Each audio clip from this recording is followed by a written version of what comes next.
یہ بیان کیجئے گا، یہ جو اس وقت آپ دیکھتے ہیں، خود آپ کے آنکھ شعور کی آپ نے کھولی اور اس کے بعد یہ جو عمر گزاری، اس میں جو دنیا کی حرکیات ہیں، دنیا کے اندر یہ چکا چوند، سائنس کی ٹیکنالوجی جو ترقی، ذرائع ابلاغ کی ہے، جس کو آپ کہتے ہیں افراتفری ایک طرح سے پھیل گئی ہے، معیشت نے بھی اثرات پیدا کیے ہیں مسلمانوں پر بھی اور غیر مسلموں، پوری دنیا کے انسانوں پر۔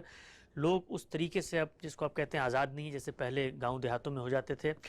دنیا کی جو حرکیات ہیں، آپ سمجھتے ہیں کہ یہ تبدیل ہونے سے، اور یہ سائنس اور ٹیکنالوجی جتنا انوالو کر لیتی ہے آدمی کو، چاہے وہ سوشل میڈیا ہو، ٹی وی ہو اور باقی معاشی مصروفیات، اس سب دور یہ جو بدلا ہے، اس نے بھی انسانی نفسیات پہ کچھ اثرات پیدا کیے؟ ہر دور پیدا کرتا ہے۔ یعنی انسان جب جانوروں کے درمیان رہتا تھا یا غاروں میں بسیرا کرتا تھا، یا جب اسے درختوں کے پھل توڑ کر ہی کھانا ہوتے تھے، یا ہر قدم پر اس کے لیے خطرات تھے، اس وقت مسائل تھے۔ مسائل کی نوعیت طویل ہو جاتی ہے۔ اچھا، ایسے ہی جب انسان نے زرعی زندگی اختیار کی ہے، یا اس سے پہلے خانہ بدوشی کی زندگی میں رہا ہے، اس کے مسائل کا بھی ذرا ذکر کر کے دیکھیے، اندازہ ہو جاتا ہے کہ انسان کن کن مراحل سے گزرا ہے۔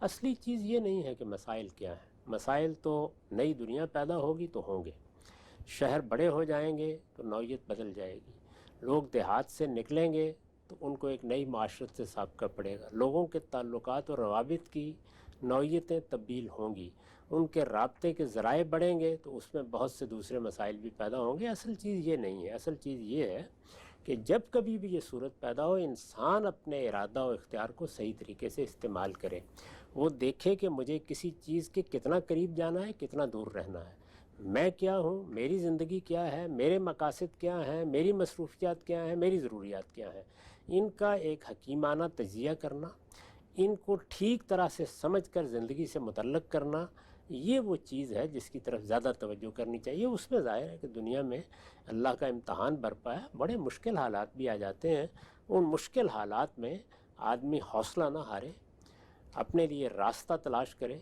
پیچھے مڑ کے دیکھنے کے بجائے آگے دیکھے، ایک معاملے میں اگر ناکامی ہوتی ہے تو دوسری چیز کو اپنے سامنے لائے اور اللہ پر بھروسہ کر کے آگے بڑھتا چلا جائے، اپنے آپ کو مایوس نہ ہونے دے، تو میں نے دیکھا ہے کہ بڑی حد تک وہ کامیاب ہو جاتا ہے۔ ٹھیک ہے، اچھا، ہم سے نقطہ آپ نے اہم واضح کیا کہ تبدیلی ہر دور میں آتی ہے۔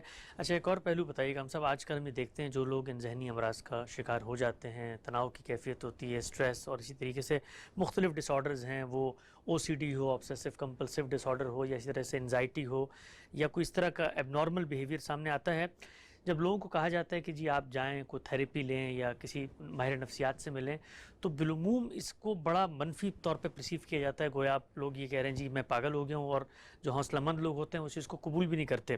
میں ایک ذاتی طور پہ ایک چیز تجربہ آپ سے شیئر کرتا ہوں اور پوچھنا چاہتا ہوں، کیا آپ کو لگتا ہے کہ اگر انسان پوری زندگی میں کچھ ایک شخصیت، دو یا تین شخصیات کو اپنا ہاتھ پکڑا دے اور ان سے کہے کہ جی آپ کو میرے اندر اگر کوئی نارملٹی نظر آتی ہے، میرے رویے میں، میرے بات چیت، میرے انداز، میرے رد عمل میں، تو اس پہ آپ مجھے متنبع کرتے رہیں، ایک مینٹورشپ، ایک جس کو آپ کہتے ہیں کوئی گرو ہو اس طرح کا کہ جس کے ساتھ آپ کا ایک لائف ٹائم تعلق ہو، جس سے آپ مسائل ڈسکس کر رہے ہوں، تو یہ موقع ہی نہ پیدا ہو کہ جس وقت آپ کو باقاعدہ طور پہ لوگ کہیں جی آپ جا کر وہاں پیدا ہوں؟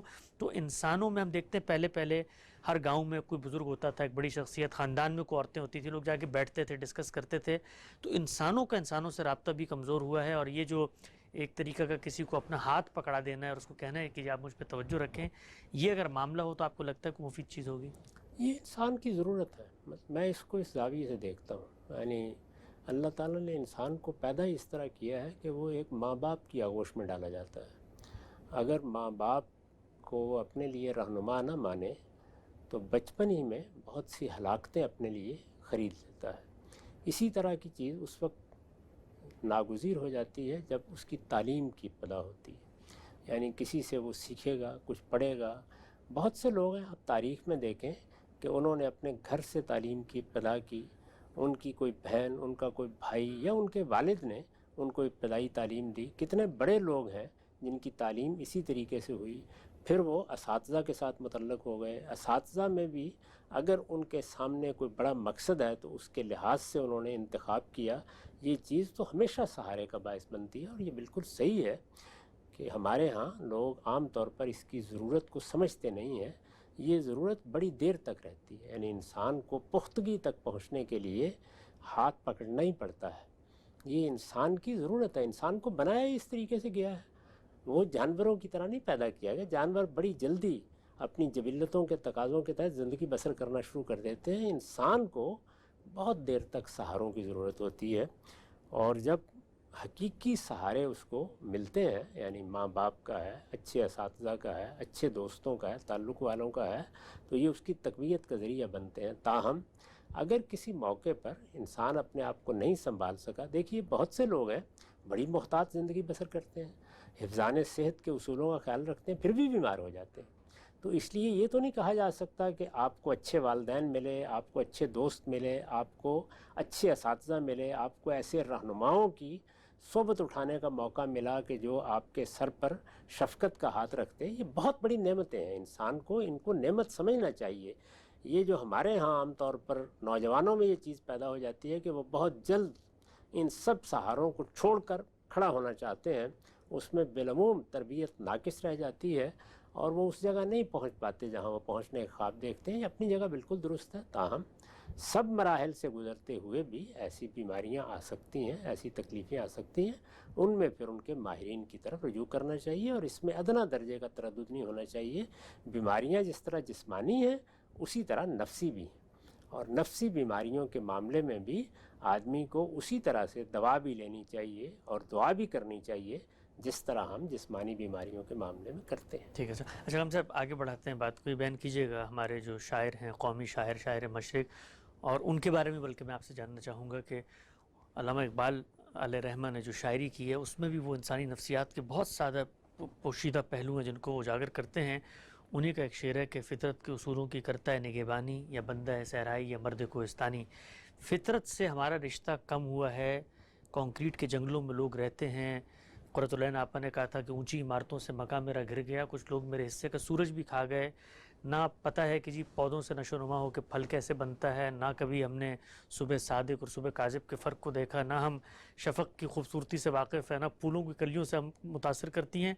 تو فطرت سے اگر انسان پیدا ہوا ہے، اللہ تعالیٰ نے دین دیا ہے، فطرت پہ وہ کھڑا ہوا اور فطرت سے دور ہو جائے اور اس سے اپنا رشتہ کمزور کر لے، تو کیا آپ کو لگتا ہے اس سے بھی جو ذہنی دباؤ ہے اس میں اضافہ ہوتا ہے؟ کوئی شبہ نہیں اس میں.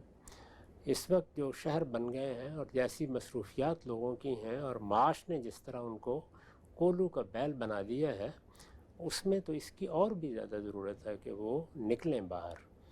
اور میرا خیال ہے کہ ایسے ادارے بننے چاہیے، ایسے تربیتی نظام ہونے چاہیے جن میں لوگ کبھی ہفتے دو ہفتے کے لیے صحراؤں میں چلے جائیں، کبھی ایسے علاقوں میں چلے جائیں جہاں وہ فطرت کو قریب سے دیکھیں، جہاں فطرت کا حسن ان کے گرد و پیش میں ہو. اس کا اہتمام کرتے رہنا چاہیے. ہر آدمی کے پاس اس کی گنجائش تو نہیں ہوتی کہ وہ چھٹیاں ہوں تو کہیں سوئٹزرلینڈ جا رہا ہے اور کہیں وہ کشمیر کا دورہ کر رہا ہے، لیکن قریب کی جگہوں پر غرباء کے لیے بھی اس کے مواقع پیدا کرنے چاہیے. اگر اچھی ریاستیں ہوں اور وہ اپنے علاقوں کا نظم اچھے طریقے سے کریں، تو جو ہمارے ہاں گھر بنتے ہیں اور جس طرح کے محلے بن جاتے ہیں اور جیسے عمارتیں اپنے سر اٹھاتی چلی جاتی ہیں لیکن ان کا کوئی نظم نقشہ نہیں ہوتا، اس کو بھی بہتر کرنا چاہیے. فطرت شہروں میں بھی قریب لائی جا سکتی ہے. ہم نے دنیا کے بہت سے شہر دیکھے ہیں جہاں آپ گھر سے باہر قدم نکالتے ہیں تو آپ فطرت ہی کی آغوش میں ہوتے ہیں. ہم نے کوالالمپور میں دیکھا کہ اس کا بڑا اہتمام کرتے تھے، یعنی جگہ جگہ وہ جگہیں موجود تھیں جہاں آپ درختوں کو دیکھتے تھے، پرندوں کو دیکھتے تھے، جہاں ہوا بہت صاف شفاف ہوتی تھی. اسی طرح کا معاملہ امریکہ کے، برطانیہ کے، یورپ کے بہت سے شہروں میں دیکھنے کو ملتا ہے. ہمارے ہاں بھی جو مسلمان ملکوں میں اچھے شہر بنے ہیں، جیسے ترکی کے بعض جگہوں پر آپ جائیں، اسی طرح بعض اور جگہوں میں، تو آپ کو وہ چیز میسر آتی ہے. لیکن اس سب کے باوجود مزدور بھی ہوں گے، غریب بھی ہوں گے، کسان بھی ہوں گے. کوشش کرنی چاہیے کہ فطرت سے ان کا رشتہ کسی نہ کسی طریقے سے استوار ہوتا رہے. ٹھیک. اچھا ہم صاحب علامہ اقبال کے بارے میں کچھ کمنٹ کیجیے گا کہ وہ انسانی فطرت کے کیسے دیکھتے ہیں ان کا؟ ہر بڑا آدمی فطرت کا نباز ہی ہوتا ہے. وہ بھی سمجھتے تھے یعنی یہ قوم کیا ہے، اس کے حالات کیا ہیں، اس کا ماضی کیا ہے. یہ ساری چیزیں اگر کسی شخص پر نمایاں نہ ہوں تو وہ اچھی شاعری، اچھا ادب تخلیق نہیں کر سکتا. یہ آپ کو علامہ اقبال کے ہاں بھی ملے گا، آپ کو غالب کے ہاں بھی ملے گا، آپ کو بعض دوسرے شعراء کے ہاں بھی ملے گا. وہ انسانی نفسیات اور انسانی فطرت ہی کے مقتضیات کو زبان دیتے ہیں اور احساس کی شدتوں کو بیان کرتے ہیں. اسی سے جمالیاتی احساس تقویت پاتا ہے. تو اقبال کے ہاں بھی یہ چیز اپنے پورے عروج پر ہوتی ہے.